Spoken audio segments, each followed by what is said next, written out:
Hello, ನಮಸ್ತೆ ಸ್ನೇಹಿತರೆ. ನೀವು ನೋಡ್ತಾ ಇದ್ದೀರಾ ಸ್ಪಾಟನ್ಸ್ ಅಕಾಡೆಮಿ. ಸೊ ಲಾಸ್ಟ್ 2-3 ಡೇಸ್ ಬ್ಯಾಕಿಂದ ನಾನು ಅಫಿಷಿಯಲ್ ರೆಕ್ರೂಟ್ಮೆಂಟ್ ಏನಿದೆ, ಲೈಕ್ ಪಾಲಿಟೆಕ್ನಿಕ್ ಲೆಕ್ಚರರ್ ರೆಕ್ರೂಟ್ಮೆಂಟ್ ಇದೆ, ಅದ್ರ ರಿಲೇಟೆಡು ಒಂದೆರಡು ವಿಡಿಯೋಸ್ ಹಾಕಿದ್ದೆ. ಲೈಕ್ ಸಿಲೆಬಸ್ ಇರ್ಬೋದು, ಆಮೇಲೆ ಎಷ್ಟು ಪೋಸ್ಟ್ಸ್ ಇದ್ದಾವೆ, ನಂತರ ಯಾವ್ಯಾವ ಡಿಸ್ಟಿಕಲ್ಲಿ ಎಷ್ಟೆಷ್ಟು ವೇಕೆನ್ಸೀಸ್ ಇದ್ದಾವೆ, ಇದರ ರಿಲೇಟೆಡು ವಿಡಿಯೋಸ್ ಎಲ್ಲ ಹಾಕಿದ್ದೆ. ನಂತರ ECE ಬ್ಯಾಚಿಗೆ ನಾವು ಕ್ಲಾಸಸ್ನ ಕಂಡಕ್ಟ್ ಮಾಡ್ತೀವಿ ಅಂತ ಸಹ ಹೇಳಿದ್ದೆ ಅಲ್ವಾ. ಸೊ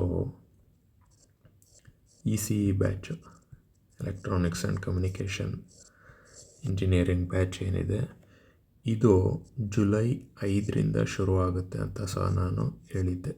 ಓಕೆ, ಸೊ ಸುಮಾರು ಜನ ಲೈಕ್ ನಮಗೆ ಕ್ವೇರೀಸ್ ಬಂದಿದ್ರಲ್ಲಿ GSಸಿಗೂ ಪಾಠ ಮಾಡ್ತೀರಾ ಅಂತ ಸುಮಾರು ಜನ ಕೇಳ್ತಾ ಇದ್ದೀರಾ. Okay, so mean while starting ಒಂದು 2-3 ಮೆಂಬರ್ಸ್ ಕ್ವೇರಿ ಮಾಡಿದಾಗ ಇಲ್ಲ ಆಗೋಲ್ಲ ಅಂತ ಹೇಳಿದ್ವಿ.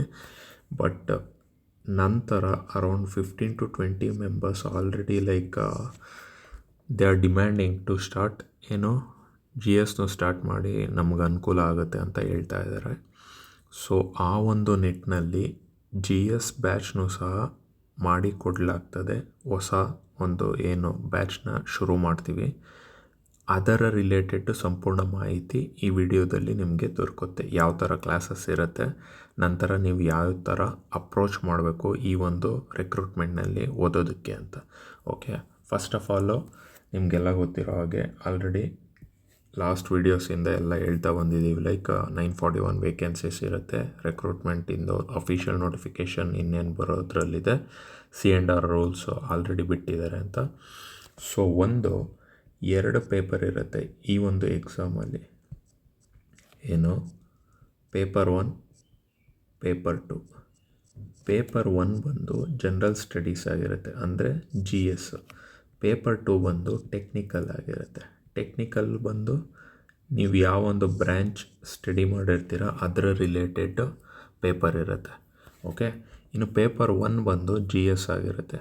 ಮೋಸ್ಟ್ ಪ್ರಾಬಬ್ಲಿ 100 ಕ್ವಶನ್ಸ್ ಇರುತ್ತೆ.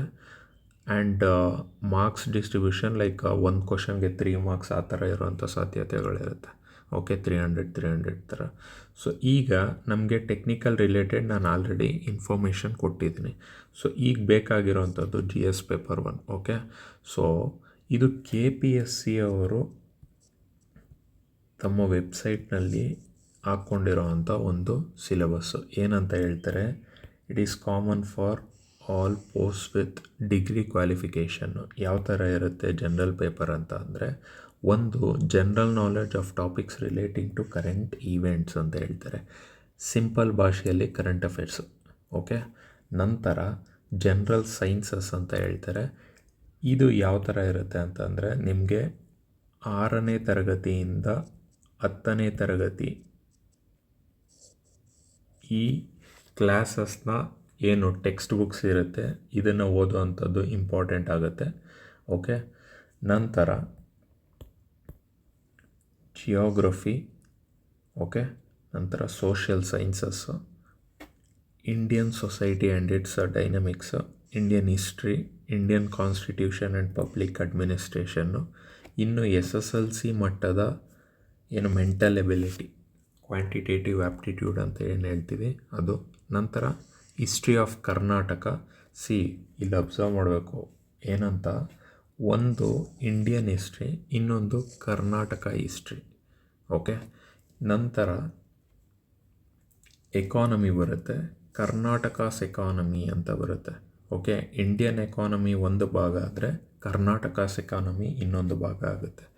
ಓಕೆ, ಇನ್ನು ಸಣ್ಣ ಪುಟ್ಟ ಟಾಪಿಕ್ಸು ಬರುವಂಥ ಸಾಧ್ಯತೆ ಇರುತ್ತೆ. ಲೈಕ್ ಏನಂತ ಹೇಳ್ತಾರೆ, land reforms and social changes after independence.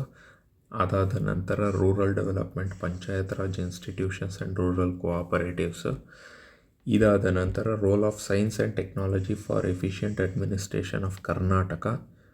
Okay, ಲಾಸ್ಟಾಗಿ environmental problems and the developmental issue of Karnataka. ಯಾವುದೇ ಒಂದು GS ಪೇಪರು ಆಲ್ಮೋಸ್ಟ್ ಸಿಮಿಲರ್ ಇರುತ್ತೆ. ಅದರಲ್ಲಿ ಮೇಯ್ನ್ ಇಂಗ್ರೀಡಿಯೆಂಟ್ ಯಾವುದ್ಯಾವುದು ಅಂತ ನೋಡೋದಾದರೆ, ಹಿಸ್ಟ್ರಿ, ಅದು ಇಂಡಿಯನ್ ಹಿಸ್ಟ್ರಿ ಕರ್ನಾಟಕ ಅವ್ರು ಕಂಡಕ್ಟ್ ಮಾಡ್ತಿರೋದ್ರಿಂದ Karnataka history. Geography, Indian geography, Karnataka geography. ನಂತರ economy, Indian economy, Karnataka's economy. ನಂತರ polity will be same, okay. ಅದರಲ್ಲಿ ಕರ್ನಾಟಕ ಪೊಲಿಟಿ, ಇಂಡಿಯನ್ ಪೊಲಿಟಿ ಅಂತ ಬರಲ್ಲ. Indian constitution same for both centre and state, okay. ಇವು 4 ಸಬ್ಜೆಕ್ಟು ಮೇಯ್ನ್ ಬುನಾದಿ ಆಗುತ್ತೆ. ಇದನ್ನು ಬಿಟ್ಟು ನಮಗೆ ಸಣ್ಣ ಪುಟ್ಟ ಸಿಗುತ್ತೆ, ಓಕೆ. 1 ಸೆಕೆಂಡ್.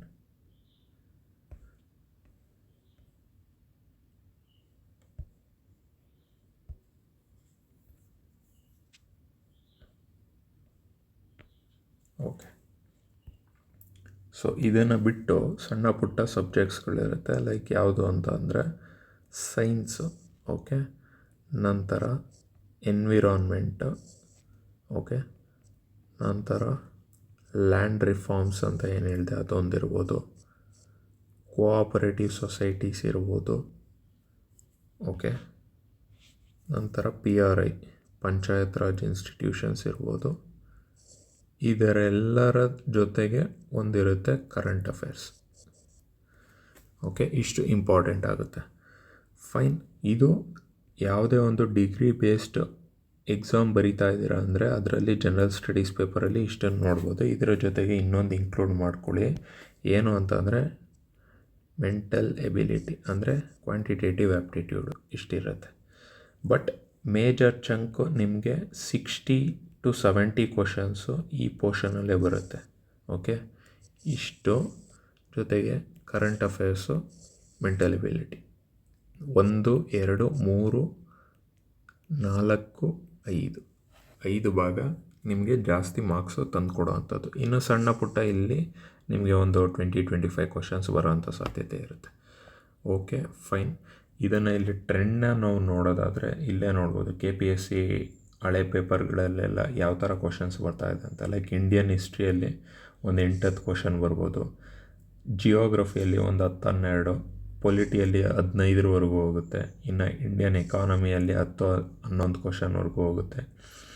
ನಂತರ science and tech 13-15, mental ability 15, current affairs ಒಂದು 12-13. ಆಲ್ಮೋಸ್ಟು ಟ್ರೆಂಡ್ ಇದೇ ಥರ ಫಾಲೋ ಆಗುತ್ತೆ, ಓಕೆ. ಫೈನ್. ಸೊ ನೆಕ್ಸ್ಟು ನಾವು ನೋಡೋದಾದರೆ, ಓಕೆ.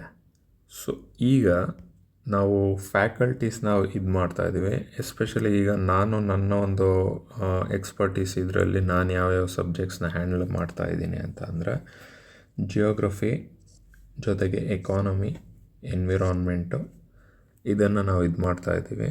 ಅದರ ಜೊತೆಗೆ ಬೇರೆ ಬೇರೆ ಫ್ಯಾಕಲ್ಟೀಸ್ ಬೇರೆ ಬೇರೆ ಸಬ್ಜೆಕ್ಟ್ಸ್ಗಳನ್ನ ಅಲಾಟ್ ಮಾಡ್ಕೊಂಡು ಅವರು ಪಾಠನ ಇದು ಮಾಡ್ತಾರೆ, okay.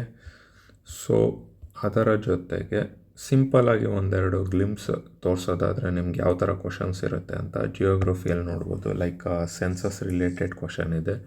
Which district in Karnataka has recorded the lowest literacy rate, okay. So ಯಾವ ಥರ ಇರುತ್ತೆ ಅಂತಂದರೆ ಈ ಸ್ಟ್ಯಾಟ್ಸ್ ರಿಲೇಟೆಡ್ ಕ್ವಶನ್ಸು ಜಾಸ್ತಿ ಕಾಣ್ತೀವಿ KPSC ಎಕ್ಸಾಮ್ಗಳಲ್ಲಿ. ಸೊ ಏನಾಗುತ್ತೆ, ಫ್ಯಾಕ್ಟ್ಸ್ ರಿಲೇಟೆಡ್ ಎಲ್ಲ ಫ್ಯಾಕ್ಟ್ಸು ಬೇಕಾಗಿಲ್ಲ. ಆ ಇಯರಲ್ಲಿ ಕರೆಂಟ್ ಅಫೇರ್ಸ್ ಏನು ಓಡ್ತಾ ಇದೆ ಅದ್ರ ಬೇಸಿಸ್. ಬಿಕಾಸ್ ಈಗ ಸೆನ್ಸಸ್ಸಿಂದ ಏನಕ್ಕೆ ಇಂಪಾರ್ಟೆಂಟ್ ಆಗುತ್ತೆ ಅಂತಂದರೆ ರೀಸೆಂಟಾಗಿ ಏಪ್ರಿಲ್ ಮತ್ತು ಮೇ ತಿಂಗಳಲ್ಲಿ ಸೆನ್ಸಸ್ಸು ನಡೆಸಿದ್ರು. ಫಸ್ಟ್ ಪಾರ್ಟ್ ಏನು, ಮನೆಗೂ ಹೋಗ್ಬಿಟ್ಟು ಮನೆ ಗಣತಿ ಅಥವಾ ಜನಗಣತಿ ಇದು ಮಾಡಬೇಕು ಅಂತ, ಓಕೆ. ಸೊ ಸೆನ್ಸಸ್ಸು ಇಂಪಾರ್ಟೆಂಟ್ ಆಗುತ್ತೆ. ನೆಕ್ಸ್ಟು ನೋಡಿ Gokak falls related, famous Gokak falls formed by which river, ಇದನ್ನು ಕೇಳೋ ಅಂಥದ್ದು ಸಾಧ್ಯತೆ ಇರುತ್ತೆ. ಯಾವ ಥರ ಅಂತ ಅಂದರೆ ಯಾವ ರಿವರ್ ಇಂದ ಯಾವ ಫಾಲ್ಸ್ ಫಾರ್ಮೇಷನ್ ಆಗ್ತಾಯಿದೆ ಅಥವಾ ಯಾವ ರಿವರಲ್ಲಿ ಯಾವ ಡ್ಯಾಮ್ಸ್ ಇದೆ, ಓಕೆ. ಹೊಸ್ದಾಗಿ ಯಾವುದಾದ್ರೂ ನ್ಯೂ ಪ್ರಾಜೆಕ್ಟ್ಸ್ನ ಶುರು ಮಾಡ್ತಾ ಇದ್ದಾರೆ, ಓಕೆ. ಸೊ ಈ ಥರ ಕ್ವಶನ್ಸು ಅರೈಸ್ ಆಗುತ್ತೆ ವಿತ್ ರೆಸ್ಪೆಕ್ಟು ಏನು ಕರ್ನಾಟಕ ಜಿಯೋಗ್ರಫಿ. ಇನ್ನು ಎಕಾನಮಿಯಲ್ಲಿ ನೋಡೋದಾದರೆ ಮೋಸ್ಟ್ ಆಫ್ ದ ಟೈಮ್ಸ್ ಏನಾಗುತ್ತೆ, ನಿಮಗೆ ಕಾನ್ಸೆಪ್ಟ್ ಬೇಸ್ಡ್ ಕ್ವಶನ್ಸು 3-4 ಕ್ವಶನ್ಸ್ ಇದ್ದರೆ ಮಿಕ್ಕಿರೋ ಅಂಥ ಒಂದು ಫ್ಯಾಕ್ಟ್ಸ್ ಅಥವಾ ಕರೆಂಟ್ ಅಫೇರ್ಸಿಂದ ನಿಮಗೆ ಒಂದು 7-8 ಕ್ವಶನ್ಸ್ ಆದರೂ ಬಂದೇ ಬರುತ್ತೆ. ಲೈಕ್ ಸ್ಕೀಮ್ಸ್ ಇರ್ಬೋದು, ಬಜೆಟ್ ಇರ್ಬೋದು, ಎಕನಾಮಿಕ್ ಸರ್ವೆ ಇರ್ಬೋದು, ಅದರ ರಿಲೇಟೆಡ್ಡು ಕ್ವಶನ್ಸ್ ಕೇಳೋವಂಥದ್ದು. ಇವಾಗ ಇದೊಂದು ಯಾವುದೋ ಒಂದು ಇಯರಲ್ಲಿ ಜಲಾಮೃತ ಸ್ಕೀಮ್ ಅನ್ನೋದು ನ್ಯೂಸಲ್ಲಿತ್ತು ಅಂದರೆ ಅದು ಏನು ಅಂತ ಕೇಳೋವಂಥದ್ದು. ಇವಾಗ ನೆಕ್ಸ್ಟ್ ನೋಡಿ, ಬಜೆಟ್ ಅಥವಾ ಎಕನಾಮಿಕ್ ಸರ್ವೆಯಿಂದ ಒಂದು ಕ್ವಶನ್ ಹಾಕ್ತಾರೆ, ಏನಂತ, highest share to GSDP of Karnataka ಯಾವ ಸೆಕ್ಟರ್ ಇದು ಮಾಡ್ತಾ ಇರೋವಂಥದ್ದು ಅಂತ. Okay, similar way environment and ಇಕಾಲಜಿಯಲ್ಲೂ ನೋಡೋದಾದರೆ ಕಸ್ತೂರಿ ರಂಗನ್ ಕಮಿಟಿ ರಿಪೋರ್ಟು ರೀಸೆಂಟಾಗಿ ಅವರು ನಿಧನ ಹೊಂದ್ತಾರೆ. So Kasturi Rangan committee report ಯಾವ ಒಂದು ಜಾಗದ ಕನ್ಸರ್ವೇಷನ್ ಬಗ್ಗೆ ಮಾತಾಡುತ್ತೆ ಅಂತ ಕೇಳುವಂಥ ಸಾಧ್ಯತೆ ಇರುತ್ತೆ. ಸೊ ವೆಸ್ಟರ್ನ್ ಘಾಟ್ಸು ಅಥವಾ ಕಸ್ತೂರಿ ರಂಗನ್ ಕಮಿಟಿ ರಿಪೋರ್ಟಲ್ಲಿ ಏನೇನು ರೆಕಮೆಂಡೇಷನ್ಸ್ ಕೇಳ್ತಾರೆ ಅಂತ ಸಾಧ್ಯತೆ ಇರುತ್ತೆ. ನಂತರ in which district of Karnataka Kudremukh is located ಅಂತ ಕೇಳ್ತಾರೆ. ಸಮ್ಟೈಮ್ಸ್ ಏನಾಗುತ್ತೆ, ಏನೋ ಒಂದು ಅಲ್ಲಿ ಇನ್ಸಿಡೆನ್ಸ್ ನಡೆದಿದ್ದಾಗ ಆ ಒಂದು ಜಾಗದ ಪ್ರಾಮುಖ್ಯತೆ ಇಂಪಾರ್ಟೆಂಟ್ ಆಗುತ್ತೆ with respect to exam. So ಹೀಗೆ ನೀವು ಪ್ರಿಪ್ರೇಷನ್ನ ನಡೆಸಬೇಕಾಗತ್ತೆ. ಓಕೆ, ಇದು ಜಸ್ಟ್ ಒಂದು ಗ್ಲಿಂಪ್ಸ್ ಅಂತ ಹೇಳ್ಬೋದು, ಯಾವ ಥರ GS ಪೇಪರ್ ಇರುತ್ತೆ ಮತ್ತು ಯಾವ ಥರ ಎಷ್ಟು ಕ್ವಶನ್ಸಿಗೆ ಎಷ್ಟು ಪ್ರಾಮುಖ್ಯತೆ ಇರುತ್ತೆ. ಆಮೇಲೆ ಎಕ್ಸಾಂಪಲ್ ಲೈಕ್ ಒಂದು 6 ಕ್ವಶನ್ ತೋರಿಸಿದ್ದೀನಿ, ಯಾವ ಥರ ಕೇಳೋ ಸಾಧ್ಯತೆ ಇರುತ್ತೆ ಬೇಸ್ಡ್ ಆನ್ ವಾಟ್ ರೀಸನ್ ಅಂತ. ಓಕೆ, ಇಲ್ಲಿಗೆ ಸೊ ನಾನು ಎಂಡ್ ಮಾಡೋದಕ್ಕೆ ಇದು ಮಾಡ್ತೀನಿ. ಲೈಕ್ ಒನ್ಸ್ ಅಗೇನ್ ಏನು ಅಂತ ಅಂದರೆ, ನಿಮಗೆ GS ಪೇಪರ್ 1 ಆ್ಯಕ್ಚುಲಿ ನಾವು ಮಾಡೋ ಇದಿರಲಿಲ್ಲ, ಬಟ್ ಬೇಸ್ಡ್ ಆನ್ ಡಿಮ್ಯಾಂಡ್ ಮಾಡೋ ನೆಸೆಸಿಟಿ ಇದೆ. ನಿಮಗೂ ಹೆಲ್ಪ್ ಆಗಬೇಕು. If it helps 1 or 2 also it will be beneficial. Okay, so make use of it. Okay, GS paper 1 ಶುರು ಮಾಡ್ತಾಯಿದ್ವಿ. ಕ್ರ್ಯಾಶ್ ಕೋರ್ಸ್ ಅಂತ ಏನಕ್ಕೆ ಹಾಕಿದ್ದೀವಿ ಅಂತ ಅಂದರೆ, ಲೈಕ್ ಒಂದೇನಾಗುತ್ತೆ, ನಿಮಗೆ ಕಂಪ್ಲೀಟ್ GS ಪೇಪರ್ನ ಓದ್ಕೊಂಡು ಕೂರೋದಕ್ಕಾಗಲ್ಲ. ಟೆಕ್ನಿಕಲ್ಲು ಸಬ್ಜೆಕ್ಟ್ ಏನಿದೆ, ಟೆಕ್ನಿಕಲ್ ಸಬ್ಜೆಕ್ಟು ಓದಬೇಕಾಗತ್ತೆ. ಬಿಕಾಸ್ ಟೆಕ್ನಿಕಲ್ ಸಬ್ಜೆಕ್ಟು ಮೋರ್ ಏನೋ ಬ್ರೈನ್ ಡ್ರೈನ್ ಮಾಡೋ ಅಂಥ ಸಾಧ್ಯತೆ ಇರುತ್ತೆ. ನಿಮ್ಗೆ ಆಲ್ರೆಡಿ ಟಚ್ ಹೊರಟೋಗಿರುತ್ತೆ. ಅಂಥ ಟೈಮಲ್ಲಿ ಹೊಸ್ದಾದಂಥ ಒಂದು ಸಬ್ಜೆಕ್ಟ್ನ, ಅದರಲ್ಲೂ ನ್ಯೂಮ್ಯಾರಿಕಲ್ ವ್ಯಾಲ್ಯೂಸು, ಫಾರ್ಮುಲಾಸು ಇಂಥದ್ದೆಲ್ಲ ಇರೋವಂಥ ಸಬ್ಜೆಕ್ಟ್ನ ನೀವು ಕಲಿತು ನೆನ್ಪಿಟ್ಕೋಬೇಕು, ಪ್ರಾಕ್ಟೀಸ್ ಮಾಡಬೇಕು ಅಂದರೆ ಅದಕ್ಕೆ ಜಾಸ್ತಿ ಟೈಮ್ ಕೊಡಬೇಕಾಗತ್ತೆ. ವೆರಾಸ್ GS ಪೇಪರ್ ಆಗಲ್ಲ, ಅದೊಂದು ಕತೆಗಳ ಥರ ಇರುತ್ತೆ. ನೀವು ಒಂದು ಸಲ ಕೇಳಿಸ್ಕೊಂಡು ಇನ್ನೊಂದು 2 ಸಲ ಬಯಟ್ ಹೊಡೆದ ಅಂತ ಅಂದರೆ ಅದು ಆಲ್ಮೋಸ್ಟ್ ನಿಮಗೆ ಆರಾಮಾಗಿ ಎಕ್ಸಾಮಲ್ಲಿ ಸ್ಕೋರ್ ಮಾಡೋವಂಥ ಸಾಧ್ಯತೆ ಇರುತ್ತೆ. ಸೊ ನಾವೇನು ಅಂದ್ಕೊಳ್ತಾ ಇದ್ದೀವಿ, ಟೆಕ್ನಿಕಲ್ ಪೇಪರು ಲೈಕ್ ವೀಕ್ ಡೇಸಲ್ಲಿ ಕ್ಲಾಸಸ್ ಇರುತ್ತೆ. ಲೈಕ್ ಮಂಡೇ ಟು ಫ್ರೈಡೇ ಅಂತ ಅನ್ಕೋಬೋದು. ಅದರಲ್ಲಿ ನಾವು ಒನ್ ಡೇ ಯಾವಾಗಾದರೂ ಬ್ರೇಕ್ ಥರ ಇದು ಮಾಡ್ತೀವಿ. ಲೈಕ್ ಕಂಪ್ಲೀಟ್ ನಾವು ಒಂದೇ ಸ್ಟ್ರೆಚ್ಚಲ್ಲಿ ಮಾಡ್ತಿದ್ರೆ ನಿಮಗೂ ಆಗಲ್ಲ. ಇವಾಗ ನಾವೇನು ಸ್ಕೂಲ್ ಹುಡುಗರು, ಕಾಲೇಜ್ ಹುಡುಗರು ಥರಲ್ಲ ಕೂತ್ಕೊಂಡು ಕಂಪ್ಲೀಟ್ ಓದ್ತೀವಿ ಅನ್ನೋದಕ್ಕೂ ಆಗಲ್ಲ. ಓಕೆ, ನಿಮಗೆ ನಿಮ್ಮದೇ ಆದಂಥ ರೆಸ್ಪಾನ್ಸಿಬಿಲಿಟೀಸ್ ಇರುತ್ತೆ, ಬೇರೆ ವರ್ಕ್ಸ್ ಇರುತ್ತೆ, ಸಮ್ವಾಟ್ ಏನೋ ಒಂದು ಡಿಸ್ಟ್ರಾಕ್ಷನ್ಸ್ ಇದ್ದೇ ಇರುತ್ತೆ. ಸೊ ಅದನ್ನೆಲ್ಲ ಕನ್ಸಿಡರ್ ಮಾಡೋದಾದರೆ ನಾವೇನು ಮಾಡ್ತೀವಿ, like Monday, Tuesday, Wednesday, Thursday, Friday ಅಂತ ಅಂದರೆ ಮೇ ಬಿ ವೆಡ್ನೆಸ್ಡೇ ಒಂದು ಬ್ರೇಕ್ ಸಿಗ್ಬೋದು. ಮಂಡೇ, ಟ್ಯೂಸ್ಡೇ 2 ಕ್ಲಾಸ್ ಇರುತ್ತೆ, ಅಂದರೆ ಇಲ್ಲೊಂದು, ಥರ್ಸ್ಡೇ, ಫ್ರೈಡೇ ಒಂದೊಂದು ಕ್ಲಾಸ್ ಇರುತ್ತೆ. ಸೊ ವೀಕ್ಲಿ ಒಂದು 4 ಕ್ಲಾಸು ಟೆಕ್ನಿಕಲ್ ರಿಲೇಟೆಡ್ ಇದ್ದರೆ, ನಂತರ ಸಾಟರ್ಡೇ ಅಥವಾ ಸಂಡೇ ಇಲ್ಲಿ ಒಂದೇ ದಿನ 2 ಕ್ಲಾಸ್ ಬೀಳ್ಬೋದು. ಲೈಕ್ ಫಾರ್ ಎಕ್ಸಾಂಪಲ್, ಒಬ್ಬರು ಫ್ಯಾಕಲ್ಟಿ ಹಿಸ್ಟ್ರಿ ರಿಲೇಟೆಡ್ ಏನಾದರೂ video 4 to 5 hour marathon class ಹಾಕಿದ್ದಾರೆ ಅಂತಂದರೆ, ಇನ್ನೊಬ್ಬರು economy related 4 to 5 hour class ಇಲ್ಲೇ ಬೀಳ್ಬೋದು. ಓಕೆ, ಅಥವಾ ಸಂಡೇ ಬೀಳ್ಬೋದು, ಹೇಗಾದರೂ ಸರಿ. ಬಟ್ ನಿಮ್ಮ ಒಂದು ಇಂಟೆನ್ಷನ್ ಏನು, ನಮ್ಮೊಂದು ಇಂಟೆನ್ಷನು ಮತ್ತು ನಿಮಗೂ ಅನುಕೂಲ ಆಗಬೇಕು ಅಂತಂದರೆ, ವಾರದಲ್ಲಿ ಎಲ್ಲ ದಿನ ಓದ್ತೀನಿ ಅಂತ ಹೋದರೆ ಒಂದು ವಾರ ಓದ್ತೀರ, ನೆಕ್ಸ್ಟ್ನೇ ವಾರದಿಂದ ಏನಾಗುತ್ತೆ, ನಿಮ್ಮ ಒಂದು ಆ ಕನ್ಸಿಸ್ಟೆನ್ಸಿ ಬ್ರೇಕ್ ಆಗುತ್ತೆ. ಯಾವಾಗ ನೀವು ಗ್ಯಾಪ್ ಕೊಟ್ಟು ಓದೋದಕ್ಕೆ ಶುರು ಮಾಡ್ತೀರಾ, ಆವಾಗೇನಾಗುತ್ತೆ, ನಿಮ್ಮ ಮೈಂಡು ರಿಫ್ರೆಶ್ ಆಗಿರುತ್ತೆ, ಓದಿದ್ದೂ ಆರಾಮಾಗಿ ತಲೆಯಲ್ಲಿರುತ್ತೆ. ಓಕೆ, ಸೊ ಅದಕ್ಕೆ will do like this. Okay, ಆಮೇಲಿಂದ ಮಂಡೇ, ಟ್ಯೂಸ್ಡೇ ಕ್ಲಾಸಸ್ ಇದು ಮಾಡೋಣ, ವೆಡ್ನೆಸ್ಡೇ ಬೇಕಾದ್ರೆ ಲೀವ್ ತೊಗೊಳ್ಳೋ ಥರ, ಥರ್ಸ್ಡೇ, ಫ್ರೈಡೇ ಮತ್ತೆ again class, and again Saturday GS ಇಂದು 2 ಕ್ಲಾಸ್ ಇದು ಮಾಡಿದ್ರೆ ಸಂಡೇ ನೀವು ಬೇಕಾದ್ರೆ ರೆಸ್ಟ್ ಮಾಡೋ ಥರ. ಓಕೆ, ಇದು ನಮ್ಮ ಅಪ್ರೋಚ್ ಆಗಿರುತ್ತೆ. ಸೊ ದಟ್ ನೀವು ಲಾಂಗ್ ರನ್ನಲ್ಲಿ ಡ್ರೈನ್ ಆಗ್ದಲೇ ಕನ್ಸಿಸ್ಟೆಂಟಾಗಿ ಓದೋ ಅಂಥ ಒಂದು ಪ್ರಯತ್ನ ಅಷ್ಟೆ.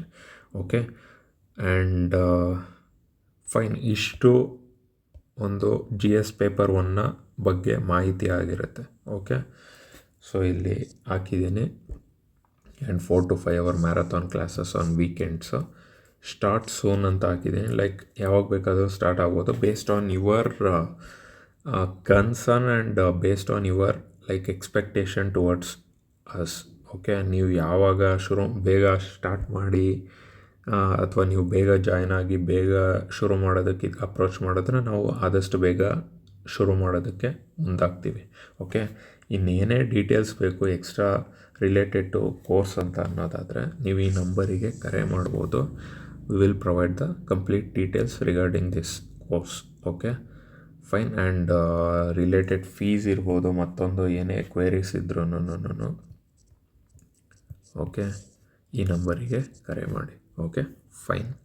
All the best. Study well, prepare well. Thank you.